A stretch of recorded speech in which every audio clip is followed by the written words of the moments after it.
తాజాగా తిరుమలలో జరిగినటువంటి ఒక బిస్కెట్ దొంగతనం ఏదైతే ఉందో, మనం నిన్న మాట్లాడుకున్నాం గదా! అసలు ఏమైంది? వరుసబెట్టి సంఘటనలన్నీ జరుగుతూ ఉన్నాయి. బిస్కెట్ దొంగతనం, 2 హుండీలలో దొంగతనం, తర్వాత అగ్ని ప్రమాదం, మళ్ళీ ఒక ఘాట్ రోడ్‌లో యాక్సిడెంటు, అంతకుముందు తొక్కిసలాట అసలు ఏమైంది అని. ఏకంగా అక్కడ ఒక పొరుగు సేవల్లో పనిచేసే ఒక ఉద్యోగి చేతివాటం ప్రదర్శించి బంగారు బిస్కెట్‌లు దొంగతనం చేయడం ఏంటి అని.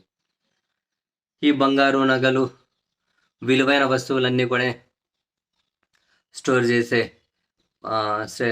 శ్రీనివాస పరకామణిలో ఈ పొరుగు సేవల ఉద్యోగి కూడా పనిచేస్తూ ఉంటారట 2 సంవత్సరాల నుంచి. అయితే ఫస్ట్‌లో అంతా బాగానే ఉన్నారట. తాజాగా కొన్ని నెలల నుండి ఏమంటారు, డబ్బు ఎక్కువ సంపాదించాలనే ఆశతోనేమో పాపం ఇక దొంగతనం చేయడం మొదలెట్టారట. అయితే ఇప్పుడు బయటపడ్డారు. వారి ట్విస్ట్ ఏంటంటే ఇంతకు ముందు కొన్ని నెలల నుంచి చేస్తూ ఉన్నారట. తాజాగా బయటపడ్డారట. పోలీస్ విచారణలో కొన్ని నెలల నుంచి చేస్తూ ఉన్నారట. పోలీసులు కూడా 560 గ్రాముల బంగారు బిస్కెట్లు, 560 గ్రాముల బంగారు బిస్కెట్లు, దాదాపు 650 గ్రాముల నగలు, ఆభరణాలు ఉంటాయి కదా, అటువంటి బంగారు, ఇంకా వెండి చాలానే స్వాధీనం చేసుకున్నారట. కొన్ని నెలల నుండి చేస్తూనే ఉన్నారట. ఇప్పుడు బయట దొరికినరు అంతే.